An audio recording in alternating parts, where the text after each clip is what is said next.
Hi, welcome to this video. We have an exciting topic to talk about. The name of this video is Raising the Stakes, Securing Critical Infrastructure in the Era of AI-Powered Cyber Attacks. I'm Brian McDonald. I'm Senior Product Marketing Director at Xage Security, and I'm going to be the host. And I'm really excited to have Amit Pawar join us. He's the Senior VP, Solutions Advisory and Customer Success. Welcome, Amit. Welcome, Brian. Thank you so much for having me here. All right, let's get started. So, unless you've been hiding under a rock, I think you've probably already seen these headlines. This is big news, big announcement on April 7th when Anthropic announced Project Glasswing and their Claude Mythos preview.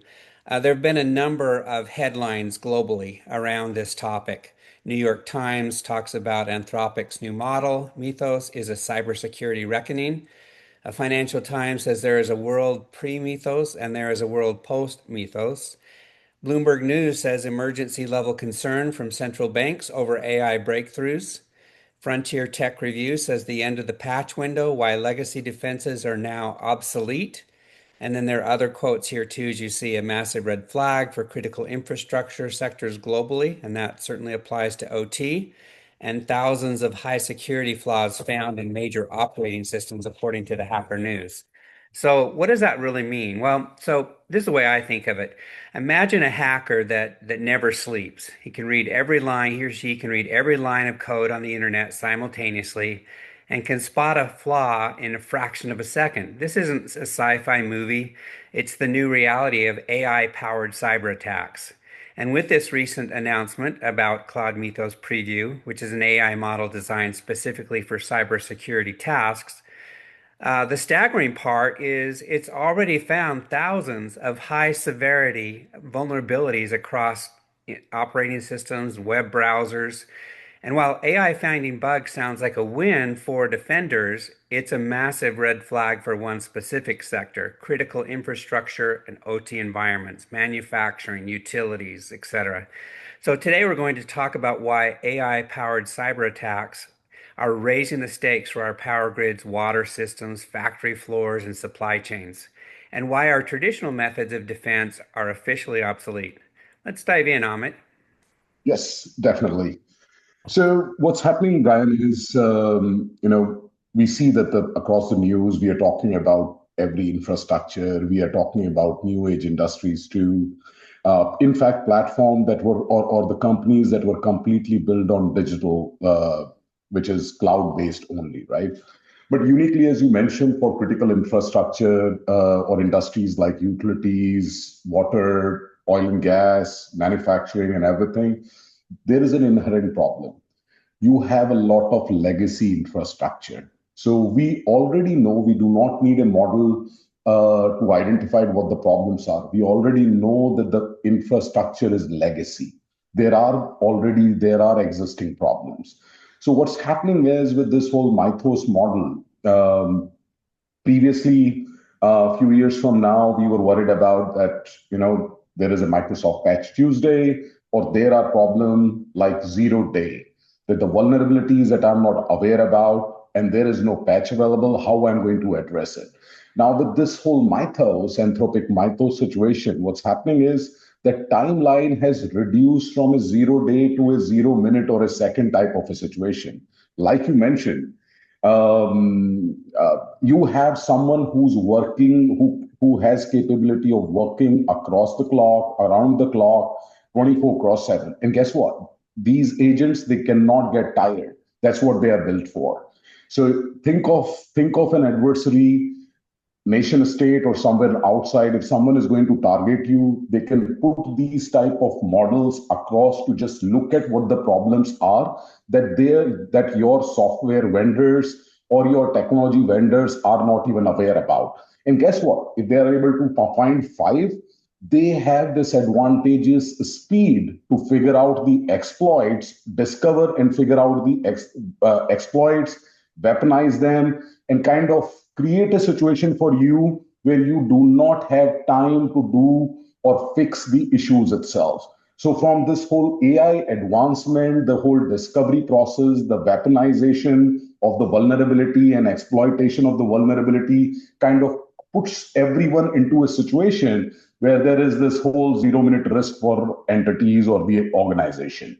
Now, like I said, and you mentioned that critical infrastructure, utilities, oil and gas are in a unique position because we know there are legacy infrastructure that exist. So they are in a much bigger problem type of a situation that needs to be addressed in much faster, much more methodical way in moving forward in days. So that's basically, how we are kind of moving from a day to a 0 minute type of an era. Now, few things that we highlighted, in some of the blogs that we at Xage have kind of also mentioned. What are the takeaways? Because since this was released on April 7th, and Anthropic put the whole Glasswing module for some 40 organization, large enterprises that, you basically go and test it. So what does that mean? How C-suite looks into it? And I've been talking to large enterprises in critical infrastructure space. This is a discussion point for all the companies that I have spoken to in a period of last 3 to 4 weeks. Maybe utilities, oil and gas executives are worried about what should be the action plan. So few takeaways for C-suite, for people who are into critical infrastructure operator. I mean, this is just a preview. Mythos, Anthropic came up with the model. They are putting us in this preview under Project Glasswing. 40 organizations are going to study, maybe a few of the largest organizations, Apple of the world, Googles of the world. They will look at it and they'll try to baseline or fix the infrastructure that they have. But what about the others? And is the Anthropic the last one? Absolutely not. There are going to be the frontline models, or there are going to be distilled models that are going to be coming in. Maybe they may not be exactly like Mythos, but there are going to be models that can utilize same type of capabilities that Mythos has. So it's just a timeline. So the action, we need to start taking action or create an approach to how to address this new reality where we are moving from 0 day to 0 minute type of an era. The static risk that I mentioned, I mean, diffusion, right? No one has to wait for Anthropic Mythos. I mean, there are certain studies or like DARPA, as a matter of fact, did a competition last year where a lot of diffusion models or frontier models were developed and which can utilize or can identify vulnerabilities, weaponize them, and create exploit and utilize them much faster. So those things already exist. Now, what we should do, or we know the problem statement. Let's just assume the problem statement is there. What we should do now?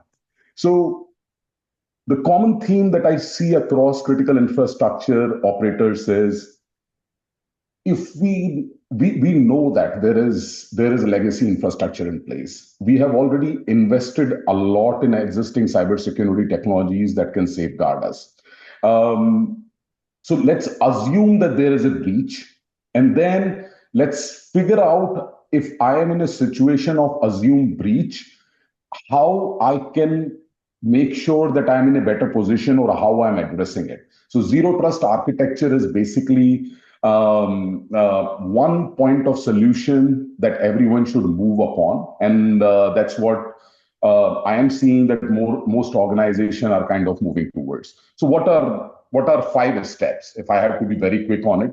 Assume breach, assume breach situation and moving on to the zero trust side. So for first proactive defense that you can take is, patching is not going to help you out.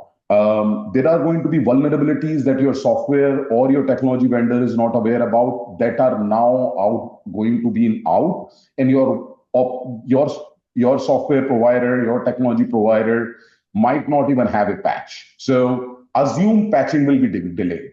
Patching is not going to solve the problem. You have to solve this problem with an architectural point of view.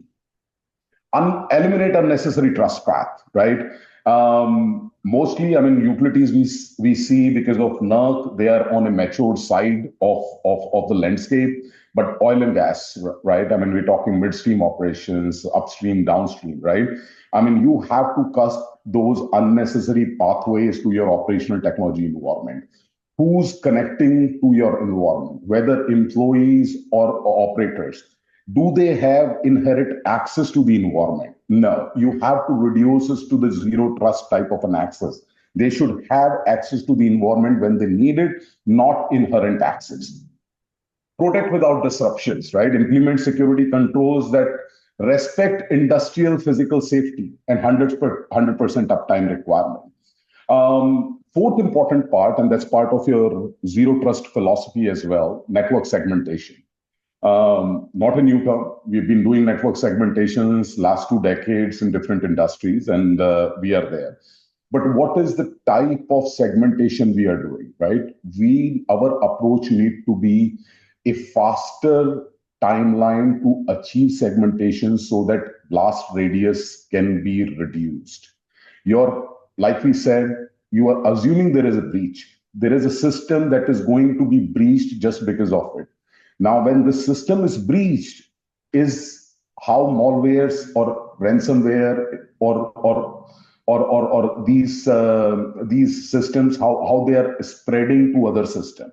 That is what you are supposed to reduce. So the segmentation, it is a smart, it's micro segmentation. It's done in a way that it reduces the risk. Assume that something is definitely going to get hacked, something going to get compromised. That is for sure. But how you reduce it from there is the key to it. Secure remote access. I'm putting it as number 5, but that is a top priority. That secure remote access remains the high priority for any assessment. You go to any industry vertical, from utilities to oil and gas to anything, third party access, your employee access from outside the network, from different devices, that remains the key priority. By secure remote access, I mean zero trust access. People should have access to assets or application just when they need it, just enough they're required to do their job. And they should not have that access after they complete the job. So a very tight zero trust level access is what is needed. From vendors to your operators, to your maintenance engineer, crew, your seasonal workers, to your full-time contractor, anything who's connecting to your network. This control is a must because this is how people get into your network, whether these are known people or unknown people. So these are the 5 steps of proactive defense, Brian, that I suggest. Now, zero architecture, we talked about it. So I'll cover a little bit. I'm trying to make it not very complex approach for anyone. So simple approach is verify explicitly. Enforce least privileges. In fact, to a level, I consider read privileges, or if I have only read access, I consider it a privilege too.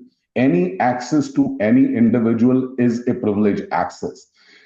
Who should have what access? Just in time, just enough type of access approach needs to be implemented. Segment aggressively. People say that, this network is segmented, that is segmented as approach. No, you will have to take care of it aggressively now. Now, because of these mythos type of model or any frontier model that will come and will be in hand of adversary, they are not going to discount you that you are segmented, but you are segmented in your definition, not in their definition. They are looking for weak spots. So more aggressively you do segmentation, your east-west traffic control is the key to it. Monitor continuously.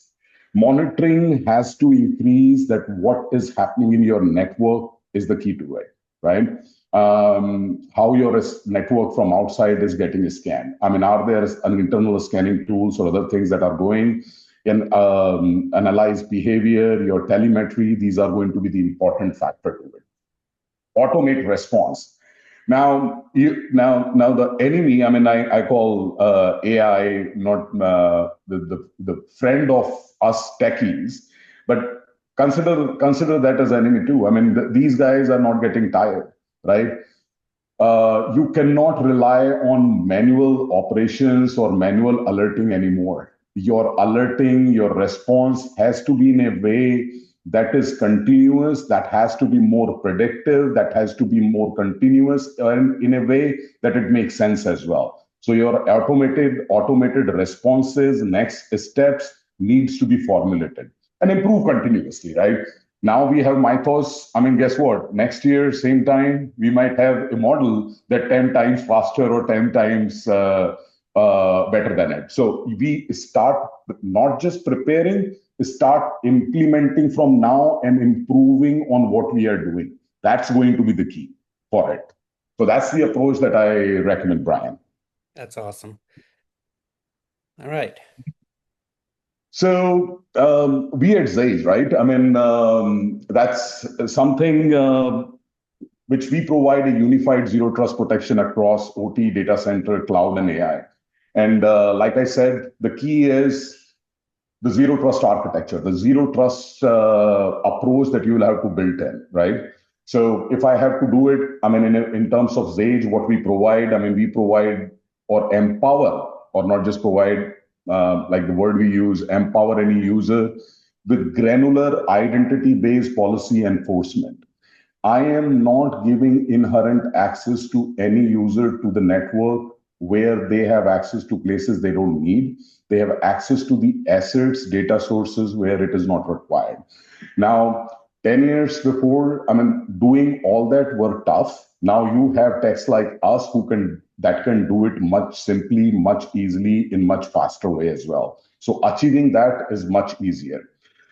Just in time, just enough access control, collaboration. Solution needs to be agentless. Definitely, you don't want solutions that have burden of managing an agent. So all that is there. So with Xage, we provide access capabilities to your employees, sysadmins, and third party.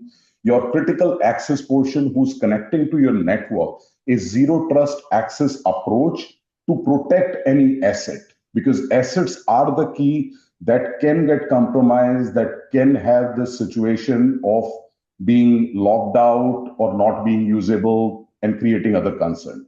So we are providing users of any type, unify access, control access, multiple hybrid environments. Protect all integrations across device, workload, application data, and agents. And this is unified secure access that is provided. So Brian, just to summarize it, assume breach, have zero trust architecture in place, and the key to start is your zero trust access. Or for your employees, to your assets and how your assets are talking to the other assets, where you built in that micro segmentation, your privilege access kind of capabilities, and reduce the blast radius. So, Brian, that's kind of summary from my side, sir. Thank you so much, Amit. That's amazing. A lot to learn on this topic. We're just giving you kind of a teaser. To follow up and learn more, visit our website, xage.com. And if you look in the blog section, you'll find Amit's blog, which now has thousands of views. So take a look at that and feel free to reach out and ask any questions. Thanks so much. Thanks, Amit. Thank you, Brian.